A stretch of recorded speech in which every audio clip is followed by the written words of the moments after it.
Bom dia! Tá começando mais um episódio da Loléria, seu podcast jurídico direto, prático e sem juridiquês. Eu sou o Victor. E eu sou a Cibele. E hoje, no direito empresarial, o STJ definiu que cobrar ex-diretor exige anular a aprovação de contas primeiro. E no previdenciário, o STF barrou a aposentadoria especial de vigilantes baseada apenas no risco. No processo penal, a primeira turma do Supremo condenou os irmãos Brazão no caso Marielle. E no penal, o STJ autorizou a saída de um preso para realizar exame de DNA de paternidade. E no direito civil, o dever de vigilância escolar foi reforçado com uma condenação de pensão vitalícia após um acidente com lapiseira em sala de aula. E o comentário de hoje é da Gisele Alencar, que falou assim: acompanho o podcast desde o primeiro episódio e amei quando fizeram a mudança para episódios diários, pois nada melhor do que começar o dia informando com os melhores. E nós escolhemos esse comentário porque a Gisele acompanha desde o primeiro episódio, mas nós tivemos muitos comentários legais do pessoal contando a experiência deles com a Loléria. Enfim, são realmente dezenas de comentários, eu adoraria ler todos eles, mas fica o meu agradecimento pela participação de vocês e por ter acompanhado a gente por tantos episódios e que venham mais 200, né, Cibele? Pois é, né, Vitor? Muito bom ter o pessoal acompanhando a gente há tanto tempo e também deixando tantas mensagens de carinho. E no final do episódio a gente vai fazer o sorteio em parceria com a editora Foco. É isso aí, então fiquem até o final. E ó, eu tô lendo e reagindo todos os comentários aqui no perfil da Loléria, hein? Pra mostrar pra vocês que a gente realmente lê tudo. Então, bora pro episódio de hoje. Peguem um café, coloquem um fone e vamos entender como essas decisões estão mudando o direito no Brasil e no mundo. E a gente começa com direito empresarial. O STJ definiu que para processar ex-diretores por corrupção, a empresa deve antes anular a ata da Assembleia que aprovou suas contas. No caso analisado, uma ação que cobrava prejuízos de 98 milhões de reais foi extinta justamente porque essa etapa processual obrigatória foi ignorada. O motivo é o chamado quitus. No direito empresarial, quando os acionistas aprovam as contas sem ressalvas, isso gera um efeito liberatório. Basicamente, os sócios declaram que concordam com a gestão, o que impede a responsabilização posterior do administrador pelos atos que foram abrangidos por aquela decisão. O ministro Vilas Boas Cueva destacou que, embora a lei das sociedades por ações permita contestar esse efeito em casos de fraude ou dolo, a via correta é desconstruir a aprovação das contas primeiro. Sem derrubar judicialmente a decisão da Assembleia, a empresa não pode avançar para o pedido de indenização. Isso exige uma estratégia em duas etapas. Primeiro, anula-se a deliberação que deu o quitus e só depois discute-se o dano ao patrimônio. Esse entendimento preserva a estabilidade das decisões societárias, garantindo que o controle judicial valide o que foi decidido pelos acionistas antes de qualquer cobrança.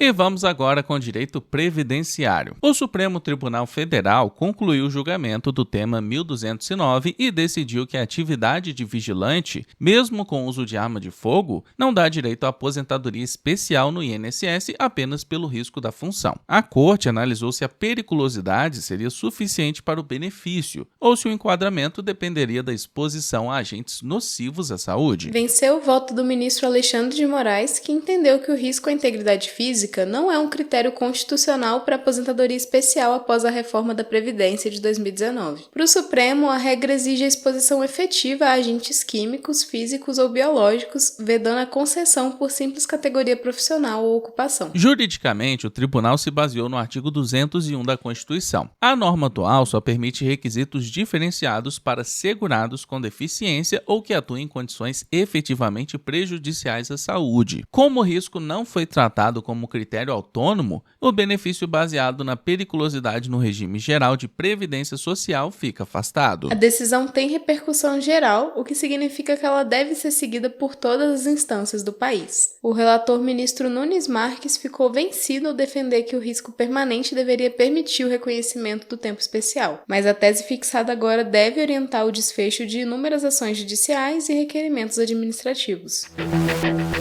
E no processo penal, a primeira turma do STF concluiu nesta quarta-feira, dia 25 de fevereiro, o julgamento dos assassinatos da vereadora Marielle Franco e do motorista Anderson Gomes. Por unanimidade, Domingos e Chiquinho Brazão foram condenados a 76 anos e 3 meses de reclusão cada um. Eles foram apontados como os autores intelectuais do crime e por integrar uma organização criminosa armada. Outros 3 réus também foram punidos. O policial militar Ronald Paulo Pereira recebeu 56 anos por monitorar a rotina da vereadora. Já o ex-chefe da Polícia Civil, Rivaldo Barbosa, foi condenado a 18 anos por obstrução de justiça e corrupção, sendo absolvido da participação direta nos homicídios. Por fim, o ex-assessor Robson Calixto Fonseca recebeu 9 anos de prisão. Além das penas de prisão, a decisão determinou uma reparação civil solidária de 7 milhões de reais por danos morais às famílias das vítimas e à assessora Fernanda Chaves, que sobreviveu ao ataque. Juridicamente, o caso aplicou as regras de homicídio qualificado e a lei de organização criminosa, consolidando a responsabilização penal de diferentes níveis da estrutura criminosa. Sobre os próximos passos, as defesas ainda podem apresentar embargos de declaração, recurso usado para esclarecer pontos da decisão após a publicação do acórdão, que é um documento oficial do julgamento. Somente após o trânsito em julgado, quando não restarem mais recursos, é que terá início a execução definitiva das penas e das multas impostas.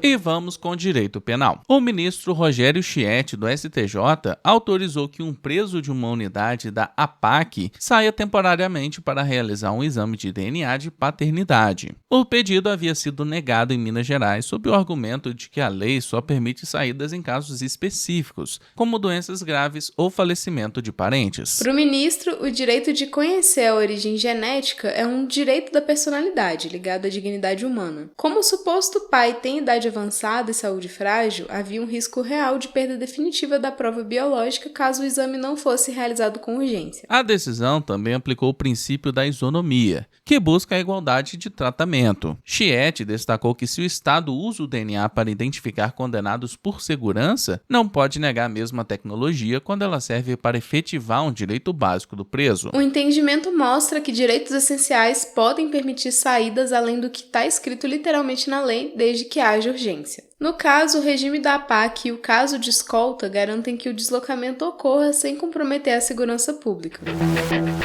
E no direito civil, o STJ retomou um precedente importante sobre a segurança nas escolas ao manter a condenação de uma instituição pelo acidente com um aluno de 14 anos. O estudante perdeu a visão de um olho após ser atingido por uma lapiseira lançada por um colega dentro da sala de aula. Além dos danos morais e estéticos, a escola terá que pagar uma pensão vitalícia de um salário mínimo ao jovem. A condenação se baseou na omissão da escola no atendimento imediato, já que os funcionários não prestaram os primeiros socorros nem providenciaram encaminhamento médico adequado. O tribunal local havia negado a pensão por entender que a lesão não impediria o trabalho, mas o STJ reformou essa decisão, destacando que a perda da capacidade futura deve ser considerada. Juridicamente, o tribunal reafirmou que quando o dano ocorre em idade escolar, a redução da aptidão laboral pode ser presumida. Com fundamento no Código Civil, o pensionamento serve para reparar a perda dessa capacidade de trabalho em perspectiva futura, mesmo que a vítima ainda não exercesse atividade remunerada no momento do acidente. O precedente reforça o dever da guarda e vigilância das instituições de ensino, inclusive quanto aos protocolos de socorro. A decisão alerta que falhas na resposta a situações de urgência podem gerar a obrigação de reparação material continuada, visando proteger o futuro profissional do estudante atingido.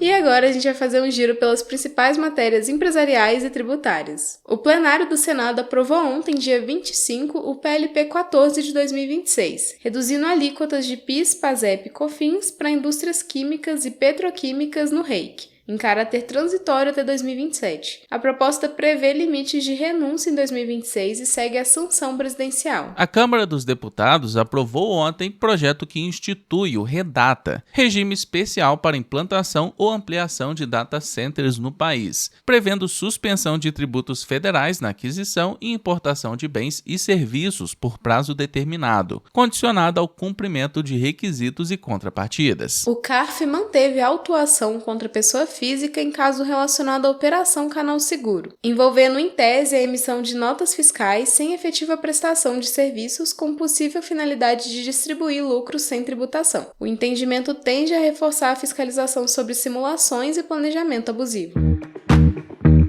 Em Então é isso, a gente vai chegando ao fim de mais uma edição. Muito obrigada por ter ficado até aqui. E muito obrigado a todo mundo que participou do sorteio da Doutrina Curso de Processo Civil Completo Volume 1, realizado pela editora Foco. Lembrando que todos têm 30% de desconto com o cupom LOLERER30. A vencedora foi a Shirley Gomes. Então, parabéns, Shirley, e como sempre, deixe o seu arroba aqui nos comentários que nós vamos entrar em contato. Inclusive, eu acho que a Shirley já ganhou o kit Lolerer, viu, Sibeli? Sinal de que ela tá bem comprometida aqui com o podcast, né? E se você não foi sorteado, na semana que vem a editora Foco volta com mais sorteios pra vocês. Aproveitem também para se inscreverem na nossa newsletter jurídica, ela é gratuita e o link tá aqui na descrição. Compartilha também esse episódio lá nos seus stories e marca a gente no @lo.lere, que estamos sempre repostando por lá. E não esquece de seguir a gente no seu agregador de podcast favorito, ativar as notificações e também avaliar com 5 estrelas.